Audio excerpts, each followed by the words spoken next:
போராளி பொன் சிவகுமாரன் அவர்களின் 51வது ஆண்டு நினைவு நிகழ்வுகளோடு நினைந்திருக்கின்றோம்.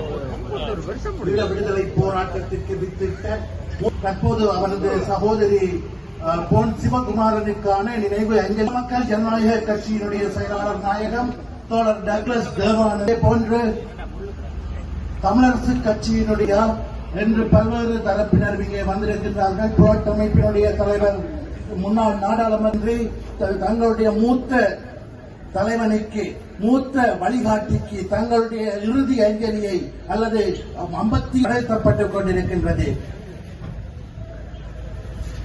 பொன் சிவகுமாரனுக்கான நினைவு அஞ்சலி நிகழ்வுகள் தற்போது நடைபெற்றுக் கொண்டிருக்கின்ற நிலையாக தன்னுடைய விடுதலை பயணத்தை ஆரம்பித்த விந்தன் ஜனகரத்தினம் அஞ்சலி செலுத்தி இருக்கின்ற நிலையில் தன்னை இணைத்துக் கொண்ட ஈழமக்கள் ஜனநாயக கட்சியினுடைய செயலாளர் நாயகம் தோழர் டக்ளஸ் தேவானந்தா அவர்களின் ஆலோசனை பல்வேறு செயற்பாடுகளை மேற்கொண்ட ஸ்தவராஜா அவர்களும் இந்த இடத்திலே கலந்து கொண்டு பொன் சிவகுமாரன் அவர்களுக்கு தன்னுடைய அஞ்சலீஸ்வரன் அவர்களும் தற்போது தன்னுடைய மலரஞ்சலியை செலுத்திக் கொண்டிருக்கின்றார். இவ்வாறு பல்வேறு தரப்புகளுடைய மலரஞ்சலியை செலுத்திக் கொண்டிருக்கின்ற இது அமைந்திருக்கின்றது. அவரின் சகோதரியாக இங்கே வந்திருந்து அவருக்கான மலரஞ்சலியை செலுத்தி மாலை அணிவித்து அவருக்கான அஞ்சலி சகோதரியார்.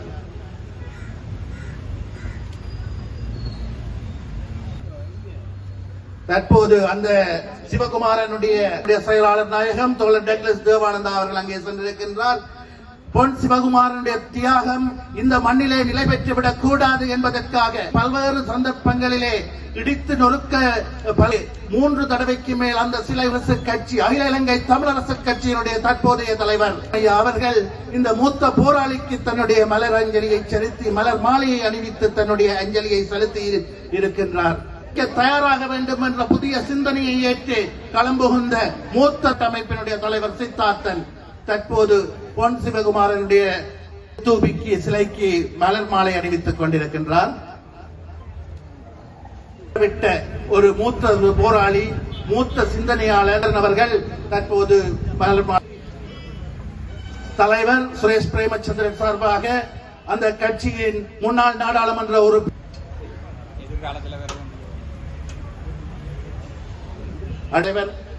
தற்போதைய செயலாளர் நாயகம் தோழர் டக்ளஸ் தேவானந்தாவின் ஆலோசகர் ஸ்தவராஜா அவர்கள் தன்னுடைய மாலையை அணிவிக்கின்றார். முடியாதவராக வரலாற்றில் இடம் பிடிக்க வேண்டும்.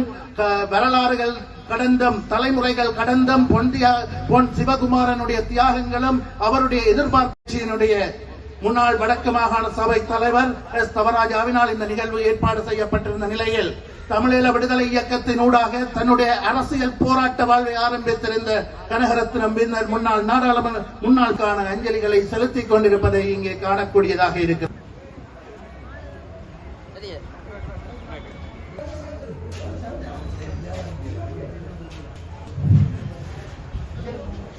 ஊழியர் உற்சாகத்தையும் ஆதரவை கொடுக்க வேண்டும் என்று கேட்டு உரை நிகழ்த்துவதற்கு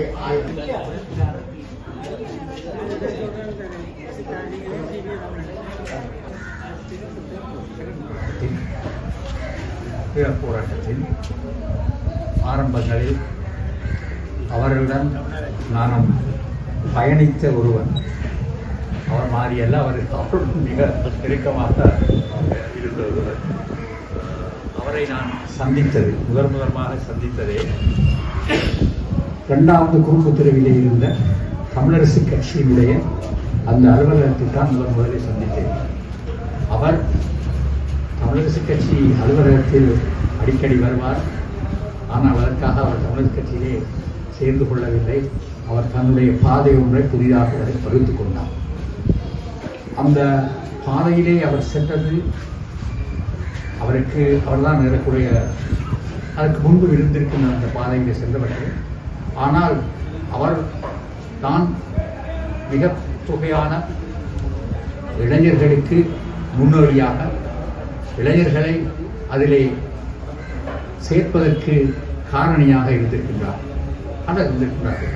இங்கே மிக சுத்தமாகத்தான் இருக்கின்றார்கள். இதிலே வந்திருக்கக்கூடிய நண்பர் சபேசன் வந்தவுடனே சொன்னார், அண்ணன் அவருடன் இருந்தவர்களில் தான் ஒரு பொதுமகனாக இன்று இங்கே நிற்கின்றேன், அவரை நேரடியாக தெரிந்தவர்கள் என்று. அதிலே ஒரு உண்மை இருக்கின்றது. மிக நீண்ட காலம் 51 வருடங்கள் சென்றிருக்கின்றது. அவர் இறந்து கொல்லப்பட்டு அவர் தற்கொலை செய்திருந்தாலும் கூட, தன்னுடைய உயிரை தியாகம் செய்திருந்தாலும் கூட, அது ஏறக்குறைய அவர் தன்னை தமிழ் மக்களுடைய விடுதலைக்காக ஒரு தற்கொலை தான் செய்து கொண்டார். அவர் இங்கு நித்தி சொன்னது போல தனிய மக்களுடைய விடுதலை என்று சொல்லுகின்ற போது, இன விடுதலை என்று சொல்லுகின்ற போது, அது ஒரு முழுமையான விடுதலையாக சாதி சமயம் பால் இப்படியான அடக்குமுறைகளில் இருந்து எல்லாம் விடுதலை பெற்று இனமும் முழுமையான ஒரு விடுதலை அடைய வேண்டும் என்பதிலே மிகவும் கவனமாக தன்னுடைய செயற்பாடுகளை செய்து வந்தவர். தமிழ் மக்களுடைய துரதிர்ஷ்டம், அவர் மிக இள வயதிலேயே எங்களை விட்டு பிரிக்கின்ற ஒரு நிலை ஏற்பட்டது. ஏனென்றால் அவர் போல உண்மையிலேயே மிக தியாகமாக தன்னுடைய வாழ்க்கையை முதல் தமிழ் மக்களுடைய போராட்டத்தில், விடுதலைக்கான போராட்டத்தில் தன்னுடைய உயிரை கொடுத்தவர் சிவகுமார். அது நான் நினைக்கின்றேன். அதன் பிறகுதான் பலர் தன்னுடைய உயிரை கொடுத்திருக்கிறார்கள். அவர் ஒரு முன்னோடியாக இருந்திருக்கின்றார். அவரை நாங்கள் அனைவரும் நினைவு கூற வேண்டியது கட்டாயம். தொடர்ந்து இந்த பகுதியிலே அதிலே டாக்டர் சேவானந்த அவர்களுக்கு ஒரு பங்கிருக்கின்றது, முக்கியமாக நித்திக்கு பங்கிருக்கின்றது, தவராயாக்கு பங்கிருக்கின்றது. இப்படியாக பலர் மாறி மாறி இதிலே பங்கு கொண்டிருக்கின்றார்கள். பங்கு கொண்டு அவரை நினைவு கூர்ந்து வருகின்றார்கள். அது மக்கள் மத்தியிலே ஒரு எழுச்சியை கொடுக்க வேண்டும் என்று நம்பி போராட்டத்தின் ஆரம்ப கால முயற்சியின் ஆரம்ப காலத்தில் நித்தி அவர்களும் எங்களுடைய பள்ளியங்காட்டில் சேர்ந்த மாமா விவேகானந்தர் அவர்கள் இணைந்து செயல்பட்ட காலத்தில் அவர்கள் ஒரு தொடர்பில் சந்தித்தவர். இந்த சிவகுமாரனை பொறுத்தவரை 1974ஆம் ஆண்டு ஜனவரி மாதம் 10ஆம் தேதி நடைபெற்ற தமிழராட்சி மாநாட்டிலே அப்பொழுது எஸ்பியாவிலிருந்து சந்திரசேகர அவர்களுடைய வழிநடத்தலில் நடைபெற்ற அசம்பாவிதம் காரணமாக இந்த சந்திரசேகராவை எப்போதாவது அடிவாங்க வேண்டும் என்ற எண்ணப்பாடு தெளிவாக இருந்தது. அந்த மரணங்களுக்கு பதில் சொல்ல வேண்டும் என்ற அதற்கான ஒரு முன்னோடியாக அவர் போராடினார். கடைசியாக தன்னை பாதுகாத்துக் கொள்ள முடியாத ஒரு சைலைத்தெடுத்து தன்னைத்தானே இந்த விடுதலை வேட்கைக்கு ஆகுதியாக. அதைத் தொடர்ந்துதான் பல்வேறு போராளிகள் உருவானார்கள். நான் தமிழரசு கட்சி என்ற வகையில் செல்லும்போது அவர் தமிழரசு கட்சியோடு குறிப்பாக எங்களுடைய தலைவர் அமிர்தலிங்கம் அவர்களோடும் மிக நெருக்கமான ஒரு உறவை பேணிக் கொண்டிருந்தார்கள். ஒரு கட்சியிலே சேர்ந்தவர்கள் நான் சொல்லவில்லை, கட்சிக்காரர் எல்லாரும் கட்சியிலே சேர்ந்தது இல்லை, வெளியில இருந்தாலும் கட்சிக்காரர் தான். அவர் ஒரு கட்சி ஆதரவாக இருந்தார். அந்த விடுதலை அவருடைய உணவாக இருந்தது. உண்மையாக இன்றைக்கு அல்லது தொடர்ந்து இத்தனை காலம் எங்களுடைய மனத்திலே, தமிழ் மக்களுடைய எண்ணத்திலே ஒரு விடுதலை வேட்கை கொழுந்து எழுந்தில் கொண்டிருக்கிறார்கள். அதற்கான ஆரம்பகால கர்த்தாக்களிலே சிவகுமார் அவருடைய நித்தி சொன்னது போல பல்வேறு சந்தர்ப்பங்களிலே ஏற்படுத்தப்பட்ட சிலைகள் உழைக்கப்பட்டிருக்கின்றன. தலைவர்கள் எங்களுடைய கட்சி வேதம் இயக்க வேதம் இல்லாமல் மீளப்பட உருவாக்கப்பட்டிருக்கிறது. ஆகவே அவருடைய நினைவு எங்களுக்கெல்லாம் அடுத்த சந்ததிக்கெல்லாம் ஒரு முன்னுதாரணமாக உந்து சக்தியாக இருக்க வேண்டும் என்று கூறி என்னுடைய ஆழ்கணக்கிலான மரியாதையை சிவகுமாரனுக்கு தெரிவித்து இந்த வகையிலே இந்த அமைத்த உருவாக்கியதை தொடர்ந்து நிகழ்வுகளை நடத்துகின்ற திரு தவராசா அவர்களுக்கும் என்னுடைய நன்றியை தெரிவித்து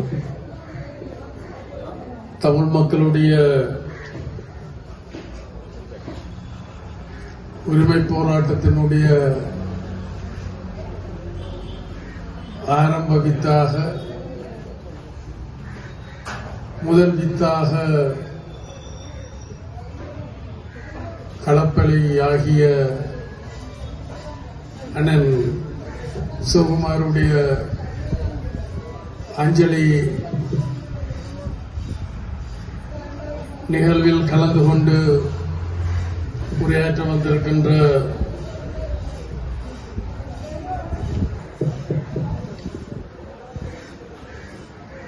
அதனுடைய இந்த நிகழ்வினுடைய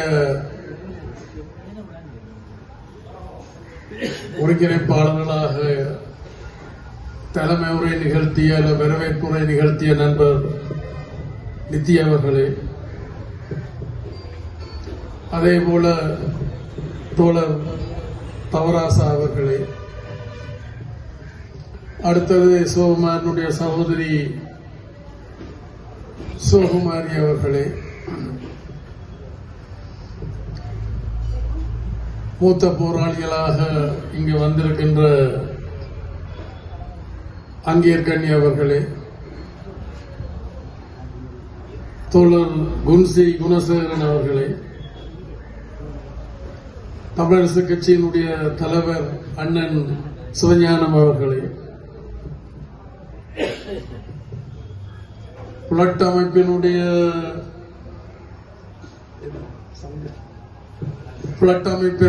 தலைவர் சகோதரர் சித்தார்த்தன் அவர்களே, தமிழ் சமூக ஜனநாயக கட்சியினுடைய தலைவர் தோழர் சுபு ஸ்ரீதரன் அவர்களே, முன்னாள் மாகாண சபை உறுப்பினர் தோழர் விந்தன் அவர்களே, மூத்த போராளி தோழர் ஞானசக்தி அவர்களே, EPRF அமைப்பினுடைய பிரதிநிதியாக வந்திருக்கின்ற சர்வேஸ்வரன் அவர்களே, மாவை அண்ணனின் புதல்வர் கலையமுதன் அவர்களே, தோழர் செந்தூரனே மற்றும் இந்த உரிமை போராட்டத்தினுடைய விழுதுகளாக வந்திருக்கின்ற உங்கள் அனைவருக்கும் வணக்கம். எனக்கு முன்னால் உரையாற்றியவர்கள் அண்ணன் சிவகுமார் சம்பந்தமாகவும் அதை சுற்றியுள்ள அல்லது அதன் பிறகு நடந்த நிகழ்வுகள் தொடர்பாகவும் பல கருத்துக்களை கூறி சென்றிருக்கின்றார்கள்.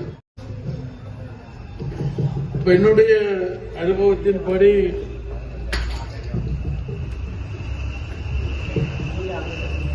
கடந்த கால ஆரம்பகால கசப்பான அனுபவங்கள் அண்ணன் சிவகுமார் அவர்களது கைகளில் வன்முறையை திணித்திருந்தது. அதைத் தொடர்ந்து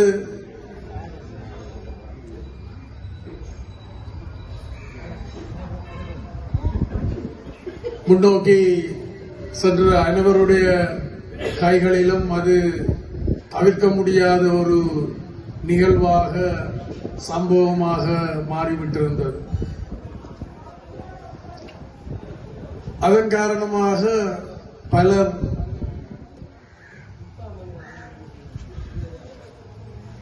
இறப்புக்கும் அழிவுக்கும் உட்படுத்தப்பட்டார்கள். அந்த வகையில் நாங்கள் எல்லாரும் தமிழ் மக்கள், தமிழ் பேசும் மக்களுடைய உரிமை போராட்டத்திற்காகத்தான் ஈடுபட்ட நாங்கள்.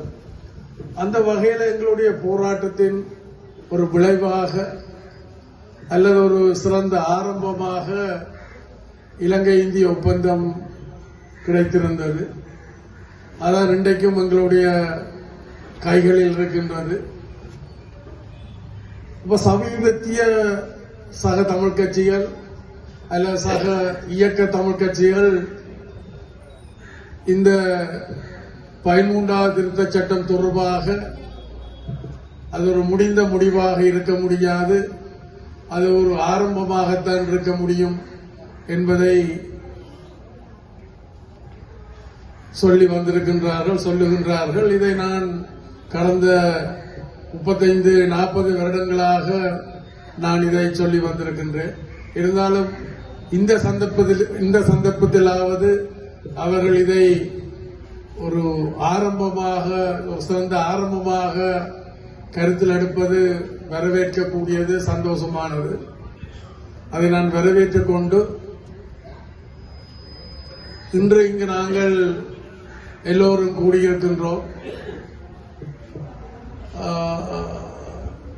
சிவகுமாரன் அவர்களது கனவாக தமிழருடைய பிரதேசங்களை தமிழர்களால் ஆள வேண்டும் என்ற ஒரு சிந்தனையை விதைத்துவிட்டு போயிருந்தார். அதற்கு பிறகும் வந்தவர்கள் அநேகமாக எல்லோரும் அதே கருத்துக்களைத்தான் விதைத்திருக்கின்றார்கள். அந்த வகையில் இந்த நடந்து முடிந்த உள்ளூராட்சி தேர்தலில் தனித்தனியாகவும் கூட்டாகவும் போட்டி போட்டு மக்களுடைய ஆணையை பெற்றிருக்கின்றார்கள். அதை கருத்தில் எடுத்துக்கொண்டு கடந்த காலத்தில் முதல் போராளியாக மரணித்த அண்ணன் சிவகுமாருடைய கனவையும் அதன் பிறகு மரணித்து போன பலருடைய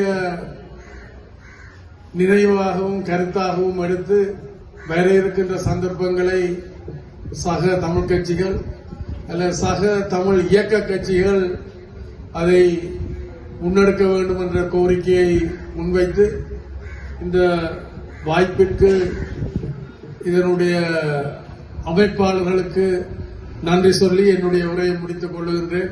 நன்றி, வணக்கம். 1970 காலத்திலே 70 பிற்பகுதி 71 கால பகுதியிலே இந்த நாட்டிலே அதிகமாக படித்தவர்கள், இந்த நாட்டிலே இருக்கக்கூடிய அனைத்து துறைசார் திணைக்களங்கள் அல்லது அமைச்சு சார் திணைக்களங்கள், அனைத்து கல்வி அல்லது சட்டத்துறை அனைத்திலுமே இருந்தவர்கள், படித்தவர்கள், பதவிகளிலே அதிகமாக இருந்தவர்கள் தமிழர்கள். அதிலே புறாண்மை கொண்ட ஸ்ரீமா அரசு எங்கள் மீது ஒரு தரப்படுத்தல் ஒரு கட்டமைப்பை கொண்டு வந்தது. அவர்கள் 100 புள்ளிகள் எடுத்தால் அது எந்த துறையாக இருக்கலாம், அனைத்து துறைகளிலும் பல்கலைக்கழகத்திலே தாங்கள் 100 புள்ளி எடுத்தால் நாங்கள் அதையும் தாண்டி 200 எடுக்க வேண்டும் என்ற ஒரு நிலைமை. அந்த அளவுக்கு எடுக்க முடியாது. அப்படி எடுக்க முடியாது போகின்ற ஒரு சூழ்நிலையிலே எங்களுக்கு வேலை வாய்ப்பு அல்லது உத்தியோகம் அற்று போற ஒரு நிலைமை வருகின்றது. இது ஒரு தமிழினத்துக்கு எதிராக, எங்களுடைய கல்விக்கு எதிராக கட்டவிழ்த்து விட்டப்பட்ட அப்போதைய அரசாங்கத்தினுடைய ஒரு அராஜக செயல். இந்த காலத்திலேதான் தமிழர் விடுதலை கூட்டணி யாக இருந்த கட்சி தலைவர் அமிர்தலிங்கம் ஐயா அவர்களுடைய தலைமையில் இருந்த கட்சியிலே, அந்த கட்சிக்கு மாணவர் அணி, இளைஞர் அணி, இளைஞர் பேரவை என்றும் அந்த கட்சியிலும் இருந்தவர்களும் இருந்தார்கள், இல்லாதவர்களும் இருந்தார்கள். இந்த மாணவர் அணி, இளைஞர் அணி, இளைஞர் பேரவை இருந்தவர்கள் தான் இங்கே வரிசையில் இருக்கக்கூடிய, நான் நினைக்கின்றேன், ஈழ மக்கள் புரட்சி விடுதலை முன்னணியினுடைய அதாவது இபிஆர் தலைவராக இருக்கிற அண்ணன் பிரேமச்சந்திரனுடைய சகோதரன் அந்த கட்சியை சார்ந்தவர்கள், அதே போல சித்தார்த்தன் அண்ணன் அவர்கள், தோழர் டக்ளஸ் தேவானந்தன் அவர்கள் போன்றவர்கள் எல்லாம் 1970-71 இந்த இதுக்கு எதிராக குரல் கொடுத்தவர்கள். வன்னியானந்தன், காசியானந்தன், தலைமலானந்தன், நித்தி அண்ணன், தவராச அண்ணன், சிவகுமார் அண்ணன் எல்லாருமே இதற்கு எதிராக குரல் கொடுத்தார்கள், சிறு சபாரத்னம் அண்ணன் உட்பட. அந்த புகைப்படங்கள் கூட பொழுது எங்களோட தொலைபேசிகளிலே இருக்கின்றது. இப்படியாக ஒரு கட்டவிழ்த்து விட்டப்பட்ட ஒரு வன்முறையை எங்கள் மீது தொடுத்த பொழுதுதான் சிவகுமாரன் அண்ணன் இதுக்கு எதிராக எழுந்தார். அவரோடு இங்கே இருக்கக்கூடிய இந்த மேடையிலே இருக்கக்கூடிய பலரும் கிளந்தெழுந்தார்கள். ஆனால் அது எங்களுக்கு சாத்தியமற்று போகிற பொழுது அகிம்சை ஆயுதத்தை தூக்க வேண்டும் என்ற ஒரு முடிவுக்கு சிவகுமாரன் அண்ணன் வருகின்றார். அந்த காலத்திலே 1974ஆம் ஆண்டு தமிழர் ஆட்சி மாநாடு நடைபெறுகின்றது யாழ் முத்தவழியிலே. அதற்கான அனுமதியை கேட்கின்றார்கள் அப்போது இருந்த மேயர் அல்புரத் துரையப்பா அவர்களிடம். அவரோ அதை மறக்கின்றார். பின்பு திறந்த வழி அரங்கில் நடைபெறுகின்ற பொழுது யாழ்ப்பாண கோட்டை போலீஸ் நிலையத்திலே பொறுப்பதிகார இந்த ASP சந்திரசேகரா இடம் அல்புரத் துரையப்பா ஒரு தகவலை வழங்குகின்றார். இது சட்டவிரோதமாக இந்த மாநாடு நடைபெறுகின்றது, இதை கட்டுப்படுத்துங்கள் என்று. சந்திரசேகரா தலைமையிலே வந்த போலீஸ் அணி தாக்குதலை தொடுக்கின்றது. மின் பெயர் அருகின்றது. 9 பொதுமக்கள் சாகின்றார்கள். இந்த வன்முறைக்கு எதிராக சிவகுமாரன் உட்பட பலர் இங்கே இருக்கக்கூடிய தலைவர்களும் தான். அது CVK இருக்கலாம், அல்லது சித்தார்த்தன் அண்ணாவா இருக்கலாம், மாவேசி நாதராஜா ஐயாவா இருக்கலாம், டக்ளஸ் தேவானந்தா அண்ணாவா இருக்கலாம். அத்தனை பேருமே அதற்கு எதிராக அன்று கிளந்தெழுந்தவர்கள் தான். அந்த வரிசையிலே அவர் அந்த சந்திரசேகராவை தீர்த்து கட்ட வேண்டும் என்று தான் ஒரு கைத்துப்பாக்கியை செய்து நல்லூர் கோயில் எதிர்க்கு முன்னே வச்சு தாக்குதலை தொடுத்த பொழுது அது ஃபெயிலியர் ஆகின்றது. அடுத்ததாக துரையப்பாவுக்கு எதிராக ஒரு தாக்குதலை தொடுக்கின்றார். அதாவது அங்கே இருக்க கைலாச பிள்ளையார் கோயில் அடியிலே அதுவும் பிழைக்கின்றது. அதுக்கு பிறகுதான் 1976ஆம் ஆண்டு துரையப்பா வரதராஜ பெருமாள் கோயிலிலே அங்கே பொன்னாலையிலே சுட்டுக் கொல்லப்பட்ட வரலாறு. அதற்கு பின்பு ஆயுதத்தை தேட வேண்டும், நாங்கள் ஆயுத வழியிலே தான் இனி எங்களை தக்க வைத்துக் கொள்ளணும். அது கல்வியாக இருக்கலாம், அல்லது எங்களுடைய நிலமாக இருக்கலாம், அல்லது உரிமையாக இருக்கலாம். அத்தனையே நாங்கள் ஆயுதம் மூலம்தான் தீர்வு காண முடியும் என்ற ஒரு நிலைப்பாட்டுக்கு வருகின்றார் சிவகுமாரன். அவர் அந்த வரிசையிலே இங்கே இருக்கக்கூடியவர்களும் அதே நிலைப்பாட்டை தான் எடுத்திருந்தவர்கள். அப்பொழுது இங்கே இருக்கக்கூடிய ஆயுதமேந்திய தலைவர்களும் சரி, அகிம்சையிலே தலைமை தாங்கி இருக்கக்கூடிய மிதவாத கட்சி தலைவர்கள் கூட அதுக்கு பின்னணியாக இருந்தார்கள், ஆதரவாக இருந்தார்கள், ஒத்துழைப்பாக இருந்தார்கள். எல்லாருமே அந்த கட்சிகளே தான் இருந்த இளைஞர்களாகவும் இருந்தார்கள். அப்படியாக இருந்த சூழ்நிலையிலே சிவகுமாரன் அண்ணன் ஆயுதத்தை கொள்வனவு செய்வதற்காக ஒரு வங்கி ஒன்றை தாக்கி அதிலே பணத்தை எடுக்க வேண்டிய ஒரு சூழ்நிலையிலே தேடப்படுகின்றார். அதிலே இங்கே இருக்கக்கூடிய நிதி அண்ணன், தவராச அண்ணன் உட்பட பலர். ஆனால் அவரை மட்டும் சுற்றி வளைத்த இடத்திலே அந்த விபத்து நடைபெற்றது.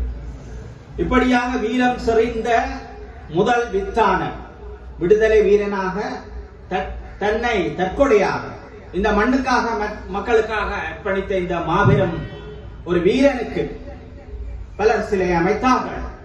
ஆனால் அத்தனையும் அடித்து நொறுக்கப்பட்டது, தகர்த்தெறியப்பட்டது. ஆனாலும் ஏதோ ஒரு வழியாலே இங்கே நித்தி அண்ணா சொன்னது போல தலைவர் டக்ளஸ் தேவானந்தா முன்னாள் அமைச்சராக இருந்தவர். அவர் தன்னுடைய சாணக்கியம் அல்லது சாதுரியம், தன்னுடைய முயற்சி, தன்னுடைய நல்ல அரசியல், அந்த கோட்பாட்டின் அடிப்படையிலே இந்த சிலையை நிறுவி இன்று வரைக்கும் அது நிமிர்ந்து நிற்கின்றது. ஒருதனுடைய கை கூட அந்த சிலையிலே இனிமேல் பட முடியாது, ஒருதனம் அதை அடித்து நொறுக்க முடியாது என்ற அளவுக்கு அந்த சிலை இன்று வரைக்கும் நிமிர்ந்திருக்கிறது. உடைத்த சிலை இந்த மூலையிலே வைக்கப்பட்டிருக்கின்றது. அது மட்டுமல்ல, நாங்கள் உள்ளதே உள்ளது என்றுதான் நான் சொல்லுவேன்.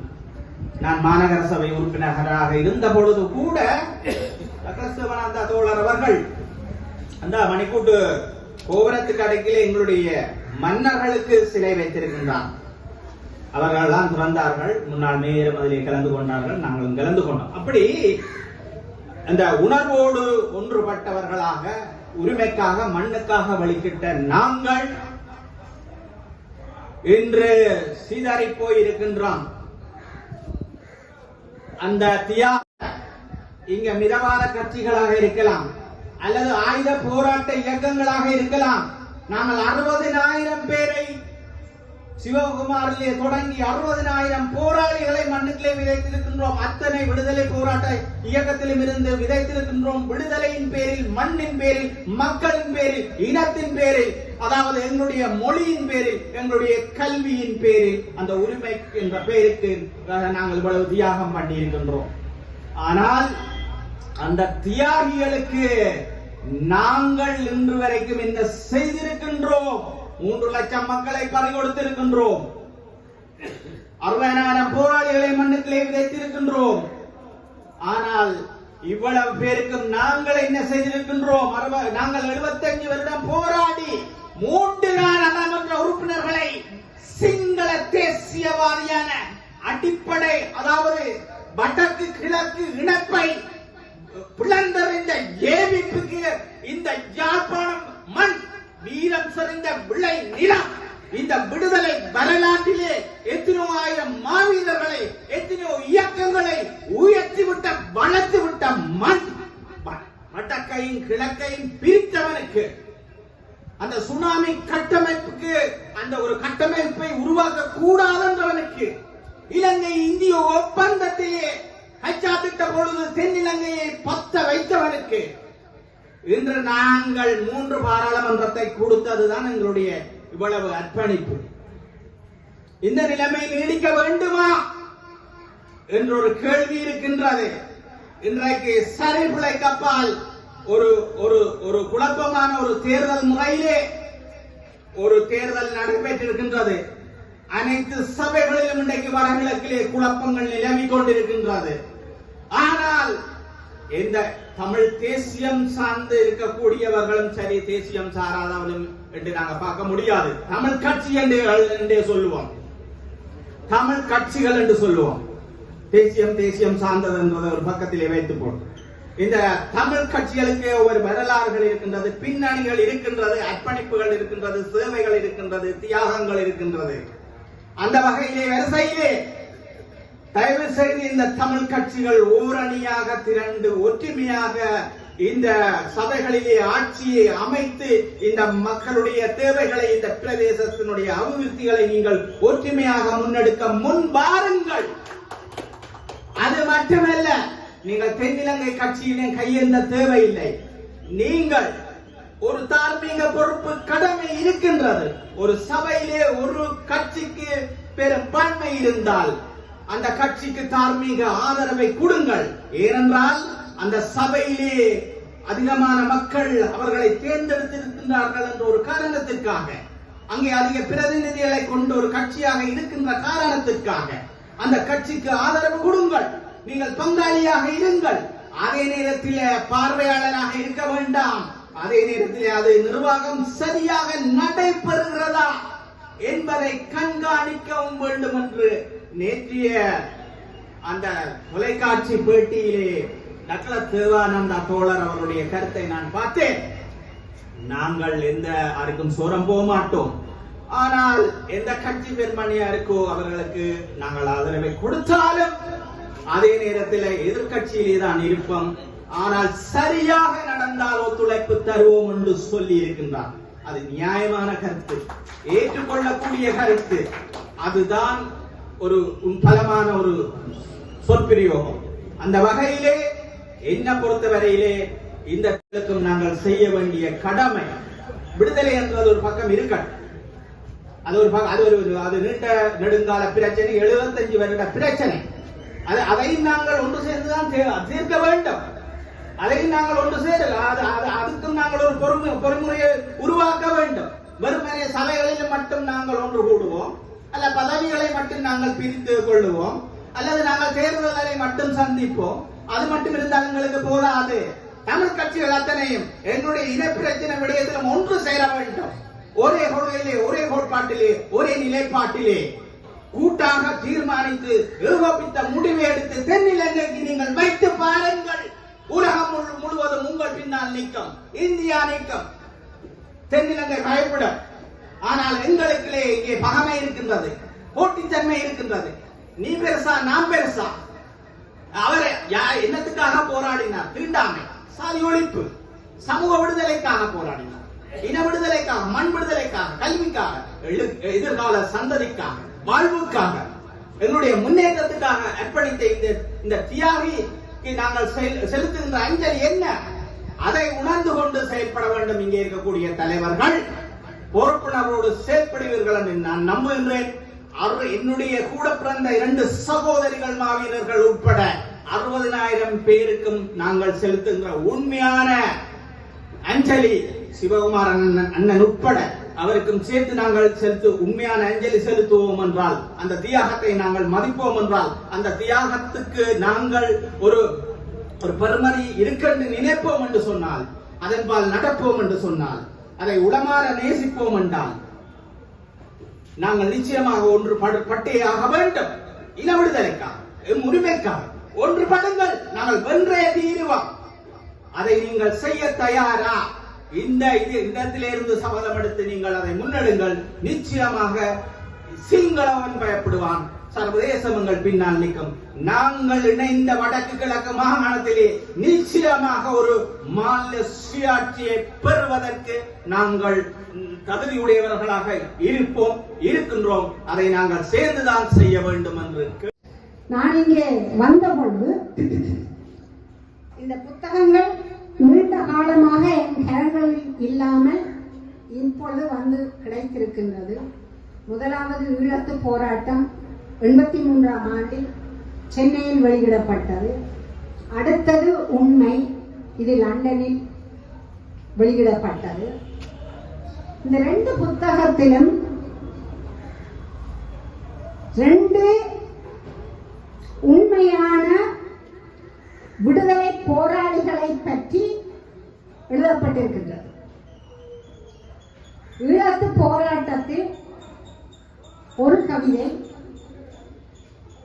அப்பொழுது சென்னை சிறையில் இருந்த தோழர் தேவாவுக்காக எழுதப்பட்ட கவிதை சிறையில் நீ. இந்த கவிதையை நீங்கள் மிகவும் ஆழமாக கவனித்துக் கொள்ளுங்கள். இது 83ஆம் ஆண்டு எழுதப்பட்ட கவிதை. ஈழத்து இளைஞர்கள் வேளத்தின் வேகத்தில் ஆழக்கடல் வீழ்ந்து அவதியுறும் அன்பர்களே, வாழ்விற்கு விலை என்ன, நம் தாழ்விற்கு காரணம் யார் என்பதனை அறிந்தும் நீர் ஏன் தான் சிறை புகுந்தீர்? அடுத்தடுத்து பிரச்சனைகள், அவதியுறும் ஈழவர்கள், உணர்ச்சியினை தூண்டியவர் உணர்வின்றி உறங்குகிறார். ஈழத்து போராட்டம், ஈழவர்கள் மன ஓட்டம் இயங்காந்த இளைஞர்களால் இணைந்து நிற்க முடியவில்லை.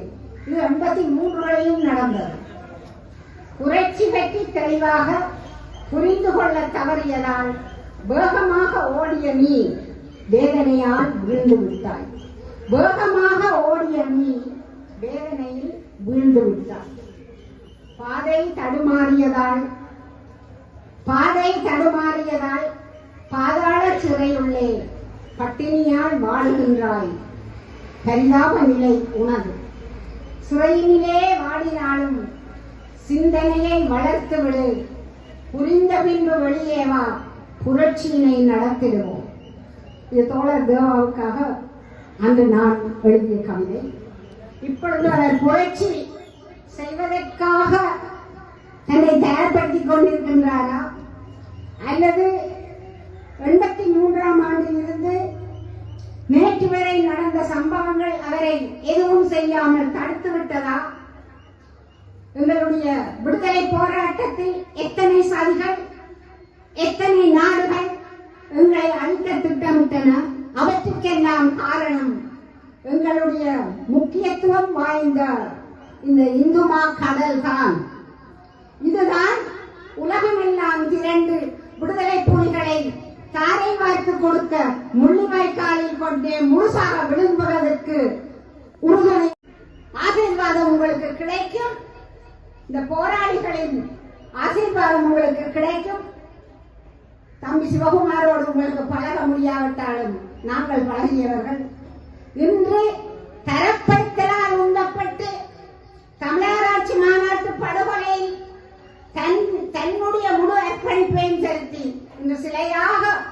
இதில் நிற்கின்றார். ஆயுத போராட்டம் நடைபெற்றது. இந்த ஆயுத போராட்டத்தில் ஆரம்ப காலத்தில் இணைந்து கொண்டவர்கள் எல்லாமே மிகவும்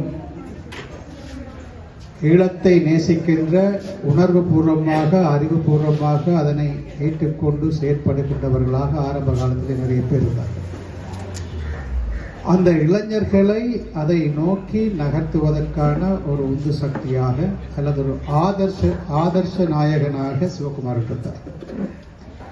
ஏராளமான இளைஞர்களை ஈழ விடுதலை போராட்டம் நோக்கி அல்லது ஆயுத போராட்டம் நோக்கி நகர்த்துகின்ற ஒரு இன்ஸ்பிரேஷனை கொடுத்த ஒரு முன்னாள் போராளி அல்லது ஒரு ஆதர்ஷ நாயகன் என்று சொல்லக்கூடியவர் சிவகுமார்.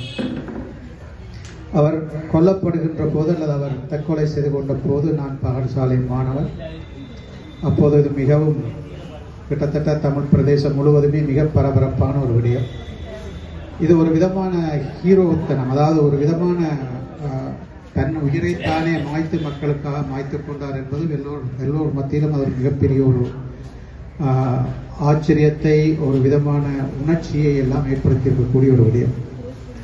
ஒரு பாடசாலை மாணவனாக நானும் இந்த மிகப்பெரிய கூட்டத்திலே ஒருவனாக கியூவில் நின்று அதுக்கு போய் வம்பிராய் மயானம் வரை போய் அவர் சிதைக்கு பக்கத்திலே உட்கார்ந்து அமிர்தலிங்கம், திருமதி அமிர்தலிங்கம் போன்றவரெல்லாம் பேசுகின்ற போது ஈழத்து பகத்சிங் சிவகுமாரன் என்று சொல்லி அவர்கள் சிலாகித்து பேசியதெல்லாம் என்னுடைய சிறு வயதிலே. அவை இன்றைக்கு 51 ஆண்டுகள் கடந்திருக்கிறது. இன்றைக்கும் நாங்கள் சிவகுமாரனை கட்சி பேதமின்றி அனைவரும் வந்து மரியாதை செய்கிறோம் என்று சொன்னால், கண்டிப்பாக ஏற்கனவே பேசியவர் கூறியது போல சிவகுமார் எந்த ஒரு கட்சி சார்பானவரும் அல்ல. அந்த நேரத்தில் அப்படியான கட்சிகளும் இருக்கிறது. அவர் ஒரு ஈழ மக்களுக்கான விடுதலை போராளி. அதனால தான் இன்றைக்கு வந்து எந்த ஒரு கட்சி பேதமும் இல்லாமல் அத்தனை பேர் இருக்கிறோம். என்னென்னு சொன்னால் எல்லோருமே ஈழத்துக்காக போராடி, இங்கே இருக்கிற எல்லோருமே ஈழத்துக்காக போராடியவர்கள். ஏதோ ஒரு வகையில் நேரடியாகவோ மறைமுகமாகவோ அல்லது ஆயுதம் எடுத்தோ அல்லது அறிவு ரீதியாகவோ எந்த வகையிலும் பல்வேறு வகையிலும் போராடியவர்கள் தான். ஆகவே இங்கே இருக்கக்கூடிய எல்லோருக்குமான ஒரு இன்ஸ்பிரேஷனாக அவர் இருந்தார் என்பதுதான் இங்கே முக்கியமானது. இன்றைக்கும் வந்து அந்த நிலைமைகளுடைய தேவைகளை நாங்கள் தள்ளிக்கொண்டிருக்கிறது. அதாவது கட்சி பேதமற்ற ஈழ மக்களின் நலனுக்காக சேவை செய்ய வேண்டிய கட்சி பேதங்களை தாண்டி ஈழ மக்களுக்காக ஒன்றுபட வேண்டிய ஒரு நிலையிலே நாங்கள் இருக்கிறோம். அதற்கான ஒரு இன்ஸ்பிரேஷனாகவும் சிவகுமாரனுடைய இந்த விழா எடுத்துக்கொள்ளப்பட வேண்டும். அந்த வகையிலே இளம் தலைமுறை, எங்களுடைய முன்னாள் போராளிகள் அல்லது முன்னைய மூத்த போராளிகள், இவர்களுடைய ஒவ்வொருவருடைய தனித்துவங்கள் என்ன, தியாகங்களுடைய முக்கியத்துவம் என்ன என்பதை புரிந்து கொண்டு அடுத்த கட்டம் நோக்கி நகர்வதற்கு அவர்கள் தங்களை தயார் செய்ய வேண்டும் என்று நான் இந்த இடத்திலே